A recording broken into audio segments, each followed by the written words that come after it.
ایک بدو آیا, کہنے لگا اے محمد. آپ نے کہا لبیک. اب بدتمیزی کا جواب ہمیشہ محبت سے دیتے تھے. آپ نے کہا لبیک. کہنے لگا 3 باتیں سمجھ میں نہیں آتی تمہاری. آپ نے کہا کیا؟ کہ تم کہتے ہو ہم باپ دادے کا دین چھوڑ کر تیرے دین پر آئیں گے, ہم کیوں چھوڑیں گے؟ اچھا. اور کہ تم کہتے ہو روم فتح ہو جائے گا, ایران فتح ہو جائے گا, اتنے بڑے بادشاہ تیرے فقیر بندے کیسے فتح کریں گے؟ اچھا. تیسری کہ تم کہتے ہو مر کے مٹی ہو کر پھر زندہ کیے جائیں گے. کون زندہ ہوا ہے آج تک؟ کوئی پیو دادا ساڈا اٹھی تے قبریں سارے موئے پہ کتھوں آ گئے؟ آپ مسکرائے. آپ نے کہا لعلک تطول بک الحیا, انشاءاللہ تیری زندگی لمبی ہوگی تو دیکھے گا سارا عرب میرا کلمہ پڑھے گا, ایران اور روم بھی ٹوٹ کے آئے گا, اور باقی رہے گی تیسری بات مر کے اٹھنے والی. تو اس دن تیرا ہاتھ پکڑ کے تجھے بتاؤں گا. تیسری گل پوری ہوئی کہ نہیں ہوئی؟ وہ کہنے لگا میں نہ مانوں, بڑا کوئی تکڑا ہے. واپس ہی ٹر گیا. جب مکہ فتح ہوا عرب مسلمان ہو گئے, کہنے لگے ایک غلطی ہو گئی. حضرت عمر کے زمانے میں ایران بھی فتح ہو گیا اور روم بھی فتح ہو گیا, کہنے لگے دوئی بھی ہوگی کہ تری ہو ہی نہ جاوے بھلیا کلمہ پڑھ لے. تو اس نے کلمہ پڑھا اور ہجرت کر کے مدینے آ گیا اور زندگی مدینے گزاری. حضرت عمر جب وہ آتا ان کی مجلس میں, حضرت عمر اس کو فل پروٹوکول دیتے. تو صحابہ حیران ہوتے, ایک بدو کے لیے عمر جیسا بندہ پروٹوکول کیوں دیتا ہے؟ تو ایک دن انہوں نے فرمایا میں تمہیں بتاؤں میں سے کیوں پروٹوکول دیتا ہوں. میں اس مجلس میں تھا جس میں یہ آیا تھا, اور اللہ کے نبی نے اسے فرمایا تھا قیامت کے دن تیرا ہاتھ پکڑ کے تجھے یاد دلاؤں گا کہ موت کے بعد زندگی ہے کہ نہیں, اور قیامت کے دن جس کا ہاتھ میرے نبی نے پکڑ لیا جنت میں پہنچانے سے پہلے کبھی نہیں چھوڑیں گے. لہذا یہ بڑا خصوصی آدمی ہے, اس کو میرے نبی نے پکڑ کے جنت میں پہنچانا ہے. میرے بھائی بہنوں میں یہ کہنے آیا ہوں, اپنے ہاتھ چھڑا کر نبی کے ہاتھوں میں دے دو. میرے نبی ایک خوبصورت زندگی لے کر آئے جس میں کچھ حصہ عبادات, مختصر عبادات ہیں. نماز 5 وقت ہے, باقی کچھ نہیں. روزہ سال کے بعد ہے, وہ ابھی آ رہا ہے. میرے نبی پہ 9 رمضان آئے, 9 میرے نبی پر 9 رمضان آئے. مدینہ جانے کے بعد ہجرت کے دوسرے سال شعبان کی 2 تاریخ کو پیر کے دن روزے کا فرض ہونا نازل ہوا, اور میرے نبی ستمبر میں پہنچے ہیں مدینہ منورہ, اور رمضان یوں پیچھے جا رہا ہے. ستمبر سے اگست میں آیا ہے, اگست سے جولائی میں آیا ہے, اور جولائی سے جون میں آیا ہے, اور میرے نبی اللہ کے پاس چلے گئے. سارا رمضان میرے نبی نے گرمی کا گزارا. 9 رمضان سارے گرمی کے روزے, اور میرے نبی کی سحری ہوتی تھی 2 کھجور اور 1 گلاس پانی پر روزہ رکھتے تھے عام طور پر. کبھی کبھی کھانے کو بھی مل جاتا تھا, لیکن 2-3 کھجوریں اور 1 گلاس پانی. اس پر میرے نبی نے 9 رمضان گزارے, اعتکاف کر کے دکھایا. پورا مہینہ 20 دن 10 دن, پھر ساری زندگی 10 دن کا اعتکاف فرمایا شب قدر کی تلاش میں, اور امت کو خوشخبری سنائی. رمضان آ رہا ہے تو میں تھوڑی سی تفصیل بتا دوں. میرے نبی منبر پر آئے, کہنے لگے ماذا یستقبلکم وماذا تستقبلون, وہ کون آ رہا ہے؟ صحابہ وہ کون آ رہا ہے؟ پھر ہم نے کہا وہ کون آ رہا ہے؟ حضرت عمر کھڑے ہو گئے, یا رسول اللہ اوحی نزل, کیا کوئی وحی آ گئی؟ کہا کیا کوئی دشمن آ گیا؟ نہیں. تو پھر کون آ رہا ہے؟ آپ نے کہا رمضان آ رہا ہے, رمضان آ رہا ہے. جنت کے دروازے کھل گئے, جہنم کے دروازے بند ہو گئے, رات کی تراویح کی نماز ملی. آپ کا رمضان آج کل بڑا اوکھا ہوگا لیکن اجر بھی بڑا ہوگا. میں نے 1 دن پہلے واپسی رکھی بھی, 18 گھنٹے کون ہی تھے بکھر ہوئے. آپ تو پھنسے ہوئے, میں تو نہ پھنسوں. تو اس کا اجر بھی اس کے مطابق ہوگا, اجر بھی اس کے مطابق ہوگا. تو میرے نبی کا سارا رمضان گرمیوں میں گزرا ہے, گرمیوں میں گزرا ہے. اور آپ نے 3 دن تراویح کی نماز پڑھائی. پہلے کسی امت پہ تراویح نہیں آئی, ہماری امت اس امت پہ تراویح کی نماز آئی. پہلی امت کا روزہ مشکل, تو ہمیں ایک آسانی ملی. قیس بن سریمہ, پہلی امت کا روزہ 24 گھنٹے, 24 گھنٹے 24 گھنٹے. جب ہمارے اوپر رمضان آیا 24 گھنٹے. پہلا روزہ، دوسرا روزہ. قیس بن سرمہ ایک صحابی ہیں، اونٹ چرانے والے. اگلا روزہ کیسے شروع ہوتا تھا؟ سورج ڈوبنے کے بعد آنکھ لگ گئی، روزہ شروع ہو گیا. روزہ شروع ہو گیا. جب تک جاگ رہے ہو کھاتے رہو، آنکھ لگی روزہ شروع ہو. یہ گھر آئے، کہنے لگے بیوی سے کوئی افطاری ہے؟ کہنے لگے ویلے بیٹھے ہیں، کیسا کوئی نہیں. پھر کہنے لگے تو اتنا تھک کے آیا ہے تو چلو میں تیرے لیے کچھ انتظام کر کے لاتی ہوں. اب یہ تھکے ہوئے آئے تھے، یہ لیٹے اور آنکھ لگ گئی، سورج ڈوب گیا. بیگم کو آنے میں دیر ہو گئی. جب وہ آئی دیکھا تو سوئے ہوئے. کہا لگتا ہے ابن سرمہ، ارے سرمہ کے بیٹے تیرا تو کم ہو گیا. ان کی آنکھ کھلی، کیا ہوا؟ کہ اگلا روزہ شروع ہو گیا. تو ظہر کی نماز میں آئے مسجد میں تو بے ہوش ہو کے گر گئے. تو اللہ کے نبی نے پوچھا اس کو کیا ہوا؟ کہ یا رسول اللہ یہ سحری کے بغیر روزہ شروع کر دیا. تو میرے نبی کا دل ایک دم مٹھی میں آیا. تو میرے اللہ نے قرآن اتارا، چل میرے حبیب آپ کو رنجیدہ نہیں دیکھ سکتا، آپ کی امت کو اجازت ہے سحری تک کھاؤ، کلو وشربو حتی یتبین لکم الخیط الابیض من الخیط الاسود من الفجر ثم اتموا الصیام الی اللیل. رات کو آسانی کر دی، کھاؤ پیو. پہلے جب روزہ شروع ہوا تو ہر شے حرام ہوگی، بیوی بھی حرام ہوگی، خامد بھی حرام ہوگا، ہر شے حرام ہوگی.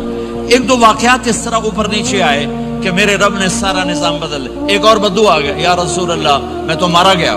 آپ نے کہا کیا ہوا؟ کہ میں روزے کی حالت میں بیوی کے پاس چلا گیا. آپ نے کہا اچھا تو غلام آزاد کر. کہ میں غریب بندہ کہاں سے غلام آزاد کروں؟ آپ نے کہا تو پھر 60 مسکینوں کو روٹی کھلا. کہنے لگا میں آپ مسکین ہوں، میں کتوں روٹی کھواؤں؟ آپ نے کہا اچھا پھر 60 روزے رکھ. کہنے لگا ایک روزے آئے کم کیتا 60 روزے کی تھوک. ایک روزے میں یہ چاند چڑھایا، 60 روزوں میں کیا کروں گا؟ تو آپ بڑا ہنسے. آپ نے کہا اچھا بہ جا. تھوڑی دیر گزری تو ایک صحابی آئے، یا رسول اللہ یہ صدقے کی کھجوریں ہیں. تو آپ نے او بھائی کتنے ہیں؟ جو بیٹھا چوریا یہ لے جا اور مدینے کے 60 غریبوں کو دے دے. وہ کہنے لگا یا رسول اللہ اللہ کی قسم مدینے میں مجھ سے بڑا غریب کوئی نہیں، تسی یہ نہیں کرو، میرا جرمانہ میں نے ہی حلال کرو. تو آپ اتنا ہنسے کہ یہ دانت نظر آنے، یہ داڑے نظر آئے، اتنا ہنسے یہاں تک آخری دانت نظر آنے لگے. آپ نے کہا اچھا بھائی تیرا جرمانہ تینوں ہی حلال کیتا، پر اور کسی واسطے نہیں، صرف تیرے واسطے. تو یہ اوپر نیچے ایسے کام ہوئے تو میرے رب نے کرم کیا کہ چلو تمہارے لیے رات ساری حلال ہے، ہر حلال چیز حلال ہے. سحری کے بعد ختم. تو روزہ کھانے کا ٹائم تبدیل کیا، ایک نماز کا اضافہ کیا، تراویح. وہ چونکہ مشکل ہوتی ہے تو اللہ نے اجر بڑھا دیا. میرے نبی نے خوشخبری سنائی، میری بات دھیان سے سننا، رمضان آنے والا ہے، تراویح آنے والی. تراویح کے ہر سجدے پر 1500 نیکی، 1500 نیکی. یہاں کی سب سے بڑی مسجد کون سی ہے؟ جامعہ اسلامیہ حسنہ کی مسجد والے. 1500 نیکی آپ کو سمجھ میں نہیں آئے گی. ایک چھوٹا سا اشتہار لگا دیں، جو ہماری مسجد میں تراویح پڑے گا اس کو $15 ملیں گے ہر سجدے پہ. $15. اگلے دن تسی دادیاں بھی چاہ کے لے جاؤ. دادیاں تے تھوڑی لڑائی شروع ہو جائے، اما تو میرے نال ٹر، دادی تو میرے نال ٹر. میرے نبی کی خوشخبری 1500 نیکی، 3 سیکنڈ کا سجدہ. ہر سجدے پر جنت میں سرخ یاقوت کا ایک محل جس کے 60,000 سونے چاندی کے دروازے. تسی ایک گھر لے کے ساری زندگی قرضے لائی رکھ دے ہو نہیں. ایک سجدے پر، ایک سجدے پر، ایک سجدے پر جنت میں اتنا بڑا گھر کہ 60,000 سونے چاندی کے دروازے. ہر سجدے پر جنت میں ایک درخت سونے چاندی کا جس کا نیچے 100 سال گھوڑا دوڑ سکے. ایک روزہ، ایک روزہ. رمضان کا کبھی سوچا رمضان کا مطلب کیا ہے؟ رمضان کو رمضان کیوں کہتے ہیں؟ اللہ نے 11 مہینوں کے نام عربوں سے رکھوائے اور روزے کے مہینے کا نام خود رکھا قرآن میں، شہر رمضان الذی انزل فیہ القرآن۔ محرم، صفر، ربیع الاول، ربیع الثانی، جمادی الاولی، جمادی الثانی، رجب، شعبان، شوال، ذوالقعدہ، ذوالحج، یہ عربوں نے نام رکھا، اور رمضان پہلے سے رکھا جا چکا تھا، عربوں سے رکھوایا۔ رمضان کے لفظ اور روزے میں کیا جوڑ ہے؟ رمضان کہتے ہیں جل جانا، جل جانا، جل جانا۔ تو اس کو روزے کے ساتھ کیا مناسبت ہے کہ جب کوئی مرد عورت روزہ رکھتا ہے یا رکھتی ہے تو پچھلے 330 دن کے گناہ، آج روزہ رکھا، پٹی تیار ہو گئی، گناہ ڈال کے جلاؤ، دوسرے دن اور گناہ جلاؤ، تیسرے دن اور گناہ، چوتھے دن اور، 30ویں دن سارے گناہوں کو اللہ تعالیٰ جلا کے، راکھ کر کے، ایمان والے مرد عورت کو پاک کر کے، صاف کر کے، آخری رات کہتا ہے جاؤ بخشے بخشائے چلے جاؤ، جاؤ بخشے بخشائے چلے جاؤ۔ تو میرے نبی تو 2 کھجور پہ روزہ رکھتے تھے۔ اور ایک بڑا خوبصورت واقعہ ہے رمضان کا، کہیں سے بکرے کی سری پکی ہوئی آ گئی تو آپ بڑے شوق سے کھا رہے تھے، اور ساتھ ارباز بن ساریہ بھی تھے، حضرت علی بھی تھے، اور حضرت مقداد بھی تھے، 3-4 آدمی سری کھا رہے تھے۔ بلال رضی اللہ تعالیٰ عنہ آئے کہ یا رسول اللہ سحری کا ٹائم ختم ہو گیا ہے، میں اذان دینے جا رہا ہوں، آپ کھانا پینا بند فرما دیں۔ اب میں کہا ٹھیک ہے، وہ باہر چلے گئے، اذان دینے لگے، پھر خیال آیا میں دیکھ لوں کہ آپ نے کھانا چھوڑا کہ نہیں چھوڑا، واپس آئے تو آپ کھا رہے تھے۔ یا رسول اللہ واللہ لقد اصبحت، اللہ کی قسم صبح ہو گئی۔ آپ نے ہاتھ پیچھے کر لیا، کہا ارے بلال نہیں ہوئی تھی، نہیں ہوئی تھی، تیرے قسم کھانے پر اللہ نے پہلے نکال دیا اس کہ تیری قسم جھوٹی نہ پڑے۔ حضرت علی نے فرمایا اگر بلال قسم نہ اٹھاتے تو جب تک میرے نبی کھاتے رہتے اللہ صبح کو پیچھے ہٹاتے جاتے۔ دیگ پک رہی تھی، ابو عبیدہ رضی اللہ تعالیٰ عنہ بن جراح وہ دیگ پکا رہے تھے، بکرا۔ آپ نے کہا ابو عبید یہ مجھے بکرے کی دستی پکڑانا، اگلے بازو، آپ کو اگلے بازو کا گوشت پسند تھا، گردن کا گوشت پسند تھا، یہ کمر کی پٹھ کا گوشت آپ کو پسند تھا، دودھ پسند تھا، برنی کھجور پسند تھی، عجوا کھجور پسند تھی، تازہ روٹی پسند تھی۔ آپ یا تازہ کھاتے تھے یا فاقہ، توڑی طرح نہیں 8 دن دے پکا کے فریڈن ٹھوک دے ہو تو کٹ کے گرم کیتی رکھو تو کھاتی رکھو، یا آپ تازہ کھاتے تھے یا فاقہ فرماتے تھے۔ ایک دفعہ فتح مکہ پر ام ہانی کے گھر آپ نے باسی روٹی کھائی، ورنہ آپ نے ہمیشہ تازہ یا فاقہ، یا تازہ یا فاقہ، کبھی جس کھانے پہ رات گزر جاتی اسے نہیں کھاتے تھے۔ تسی ماشاءاللہ 8 راتوں سے کھد دی جاندے ہاں۔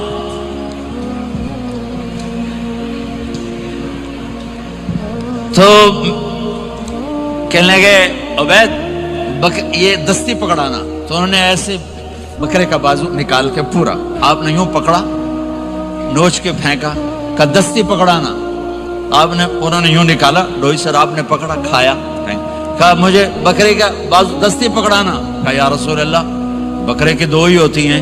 آپ نے کہا تیرا بھلا ہو جائے، اگر تو میرے کہنے پہ ڈوئی ڈال دیتا، جب تک میں کہتے رہتا اللہ مجھے نکال کے کھلاتا رہتا، اللہ مجھے نکال کے کھلاتا رہتا۔ اللہ نے رمضان بھیجا ہوا ہے، رمضان آ رہا ہے، اللہ کی رحمتوں کا جنت کے دروازے کھل گئے، جہنم کے دروازے بند ہو گئے، ایک دوسرے کو معاف کر دو، روزے کی حفاظت کرو۔ آپ بہت سے بہن بھائی آئے بیٹھے ہو، لڑے ہوئے ہوگے، ناراض ہوگے، میاں بیوی لڑے ہوئے ہوں گے، بھائی بہنیں لڑی ہوں گی، رمضان آ رہا ہے، تیاری کرو۔ جیسے حج پر جانے سے پہلے معافیاں مانگتے ہو، رمضان سے پہلے بھی ایک دوسرے سے معافی مانگو، ایک دوسرے کو معاف کرو، ایک دوسرے کو درگزر کرو، خود جا کے معافی مانگ لو، اللہ آپ کا مقام اونچا کر دے گا، مرتبہ اونچا کر دے گا۔ آخری رات اللہ تعالیٰ فرماتے ہیں جاؤ، تمہارے رات کی قیام اور دن کے روزے کے بدلے تمہیں سب کو معاف کر دیا، مانگو۔ اور ایک رات اللہ نے شب قدر بنائی جو 1000 راتوں کے برابر کر دی۔ وہ آج آپ کی تو راتیں ہی بڑی چھوٹی ہیں، 5 راتیں جاگ لو 3 گھنٹے دی بھی نہیں رات ہوندی تو 5 راتیں جاگ لو 21 23 25 27 29 ان میں سے ایک رات ضرور شب قدر ہوگی. ایک رات کا جاگنا 80 سال کی عبادت سے بڑھیا ہو جائے گا. صرف ایک رات کا جاگنا, ایک رات کا جاگنا. ایک شرط ہے, دل میں بغض نہ ہو, نفرت نہ ہو, حقارت نہ ہو, کسی مسلمان کو حقیر نہ جانو بلکہ کسی انسان کو حقیر نہ جانو, تو آپ کی بندگی اللہ کی بارگاہ میں پہنچ کر آپ کے مقام کو اونچا کر دیں گی. تو عبادات میں ایک نماز ہے, پھر کو روزہ ہے, پھر زکوٰۃ اور حج مالدار لوگوں کا فریضہ ہے, غریبوں کا نہیں ہے, متوسط طبقے کا نہیں ہے. تو عبادات کا جو نصاب ہے بڑا مختصر ہے.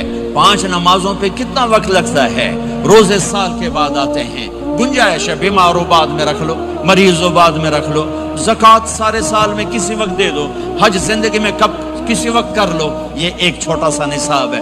دوسرا میرے نبی کی زندگی کا پہلو جسے میں ہائی لائٹ کرنا چاہتا ہوں, جو نمایاں ہے, جو روشن ہے, وہ میرے نبی کی زندگی ہے, وہ میرے نبی کے اخلاق ہیں, وہ میرے نبی کا درگزر ہے, میرے نبی کا پیغام محبت ہے. میرے نبی نے فرمایا اسلام کا سب سے مضبوط عمل کیا ہے؟ ایو اور الاسلام اوثق. صحابہ نے کہا الصلاۃ, نماز. آپ نے کہا نہیں. جہاد. آپ نے کہا نہیں. روزہ. آپ نے کہا نہیں. حج. آپ نے کہا نہیں. اسلام کا سب سے مضبوط عمل کیا ہے؟ صحابہ نماز. جی نہیں. جہاد نہیں.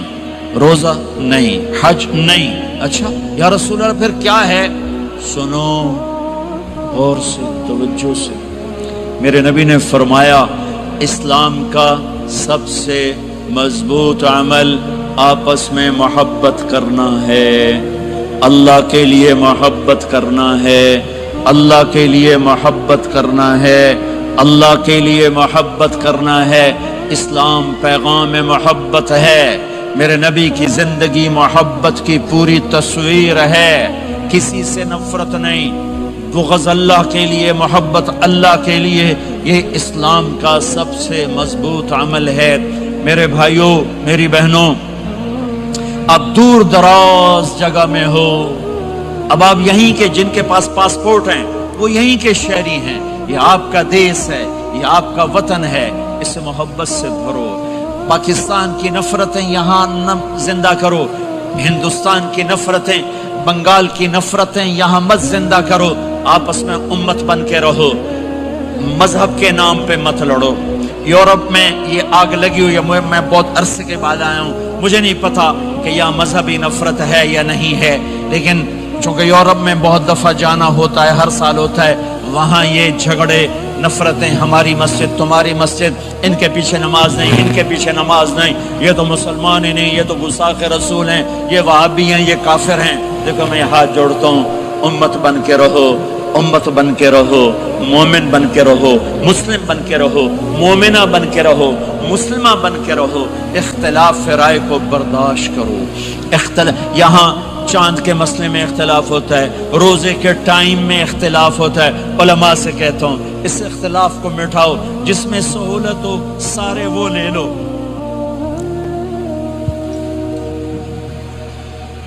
امت میں تفریق نہ پیدا کرو. یہ علماء کے سامنے ہاتھ جوڑتا ہوں, جس میں امت کو زیادہ سہولت ہو. ما خیر بین امرین الا اختار ایسرہما. 2 کام جب میرے نبی کے سامنے ہوتے تھے, جو مشکل ہوتا تھا چھوڑ دیتے تھے, جو آسان ہوتا تھا لے لیتے تھے. تو میرے بھائی بہنوں, یہ مذہب کی نفرت